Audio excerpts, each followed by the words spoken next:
Hey, good afternoon. John Clements here, the original UMass Fruit Advisor. Today's Monday, July 6, 2020. We're right in the middle of a sweet cherry harvest here. Not that it's a big deal. I'm at the UMass orchard. We have a minimal amount of sweet cherries, but they're being picked. And I thought I'd show you kind of what's up right now. I've got several varieties that are close to being ripe or ripe. And it's a nice afternoon. The sun is warm, mid to upper 80s with relatively low humidity. So I've got Rainier here, I've got Skeena here, I've got some Bentons, and then I'll show you the Reginas.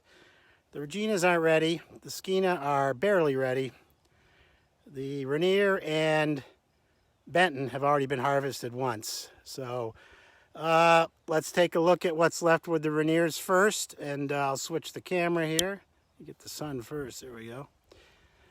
What I'm looking at here is a row of 10-year-old trees that were planted 2 feet apart. We call this kind of a super slender axe cherry. These Rainiers are on Gisela 3 rootstock, and I definitely like this rootstock for this kind of planting. You don't see too many cherries on the trees because, again, they've been harvested once. But if I walk down here a little bit, we can maybe find some fairly good looking Rainiers that have not been picked yet. A little bit of bird damage in there. So far not much cracking. It's been dry, but we got quite a bit of rain last week. I thought I had another nice little group here somewhere. Again, mostly harvested, but this 2-foot spacing on Gisela 3 Rainier's been very reliable for me. It crops annually. Some years it does kind of crack bad. Here's a nice group right here with a few defects. They're starting to go over the hill. I would have picked most of them last week, and then they did. There's just some left here. I'm not going to pick all that's left, but I'll pick some of what's left and bring them into the lab and maybe go live a little bit later and kind of show you what I do to evaluate these. But Rainier is the primary blush cherry they grow out in the West Coast. Anyways, they look pretty nice. What I really came out here, though, was to look at the next group of cherries, which is a dark red cherry. These are Skeena, Skeena, on Gisela 3 rootstock again. The trees are about 10 to 12 feet tall, planted 2 feet apart. Gisela 3 is the most dwarfing rootstock. So Skeena came out of British Columbia, the Summerland Research Station, where they have a cherry breeding program. My impression, it was... got some brown rot there. I don't want to show you that. Although I'll probably show you some brown rot before we get done. I'm going to get out of the shade. That's Skeena. It comes in about Lapin season. It's a late cherry, not a peach. I don't think these are quite ready, but if I find some nice... There's some brown rot up there starting to set in. If I find some nice dark red cherries, kind of clusters up like sweetheart, I will pick those and bring them in and test them. Now, cherries that are not clustered up like that, but there's some more brown rot.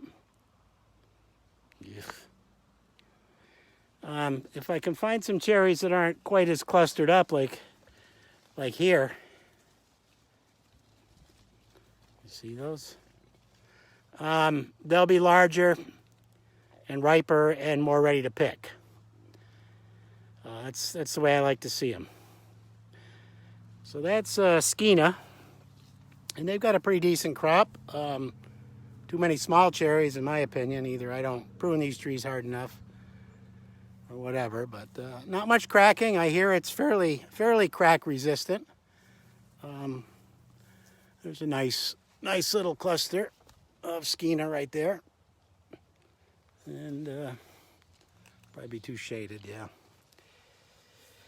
Anyway, that's Skeena. So moving down the row, not too fast.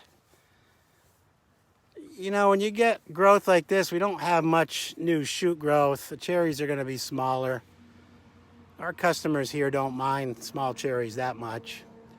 Those would be unacceptably small out on the West Coast. Did you know that out west they takes about a minute to pick a pound of cherries. It takes a little while to pick cherries. You'd think you could pick more than a pound in a minute, but you can't. And sweet cherries generally have to be picked with the stem on,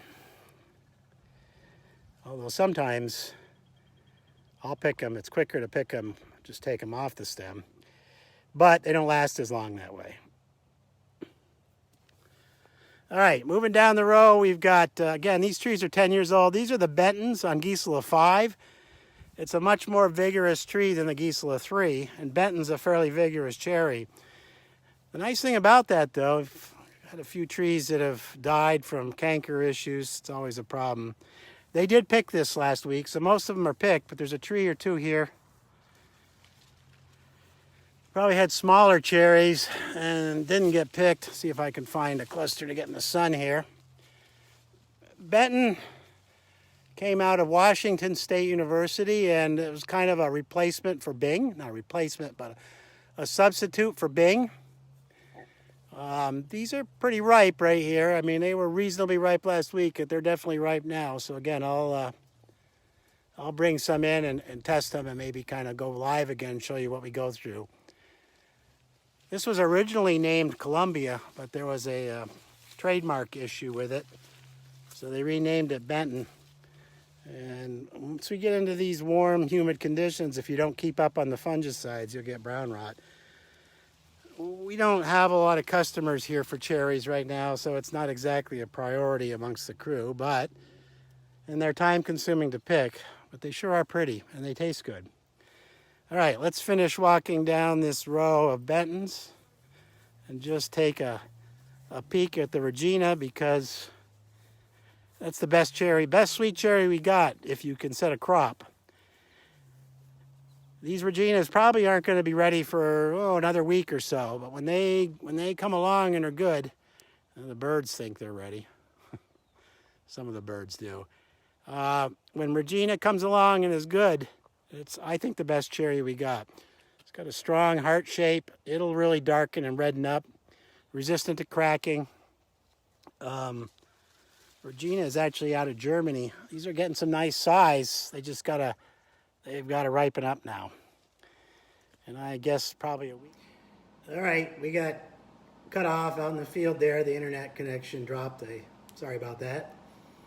But back again, John Clements, the original UMass Fruit Advisor. I'm going to finish up. We're here in the lab at the UMass Orchard, and I picked a pint of each of those 3 cherries, and I'm going to show you the brief process I kind of go through to evaluate these cherries for what it's worth. There's the Rainiers, there's the Skenas, and there's the Bentons. You can see the Skenas, you see some lighter colored cherries there. That kind of indicates those aren't quite ripe. Those could probably use another week. Anyways, I've got a form I use on my computer. Let's see if you can see this. Hope it's not flashing. But I already started to fill out some information on the Skena, the rootstock, the harvest date. There was very little cracking, if any, in here. The yield was heavy. The fruit is heart-shaped. I'm going to make a note of the shape. It's either usually heart or kidney or round. Skin color is pretty much dark red. For some reason, we like to note the stem length, which is short to medium. And then I've got fruit weight in grams that I haven't filled in there, you said. Row size, flesh color, juice color, and soluble solids or bricks. I already took some pictures of them, which we'll insert into there. But anyways, here's the Skena. I take 10 cherries, weigh 74 grams. So that's an average weight of 7.4 grams. That's not a very big cherry, I can tell you that. I'd like to see them up around 9 or 10.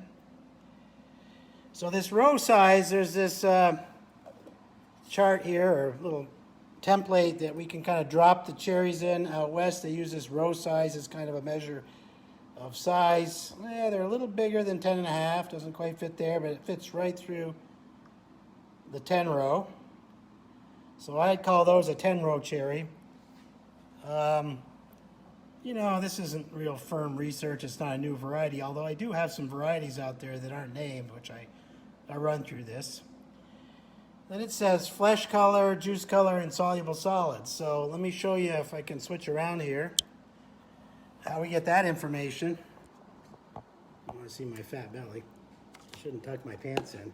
I have these cups here, and I take the 10 cherries or so, depending on how big they are. We'll use all 10 here. And I take them, I give them a good squeeze. There we go. They got some juice, as you can see. So I look at the flesh color here is pretty red. The juice color is definitely red. So we'll note flesh color red. I'd say the juice color is dark red.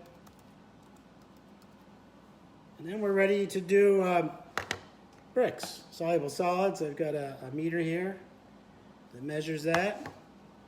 So we pour some juice from those cherries onto that. Let me show you. There we go. There's the crushed up cherries. And we hit the start button. And I got to replace the battery on this one of these days. In a minute, it'll give me the bricks. 14. Yep, that's not great. I like to see these up around 15 or 16. So again, I think Skeet's a little early. I wouldn't pick these yet. I would give them some time to mature. I kind of expected that. So that's it, just a fairly simple, quick evaluation of all the cherries I pick here, including some of the numbered ones I have, some of the newer ones, but gives us an idea of where they stand in terms of harvest. So we'll finish filling out the form, insert the picture there. We'll take a look at the Rainier and the Bentons, which will be more mature, I'm sure. And away we go. So that's all. Just wanted to finish that up. John Clements for the UMass Fruit Advisor. I'll finish these up and then go home and have a beer, perhaps. It'll be 5 o'clock. Have a good one. We'll talk to you later.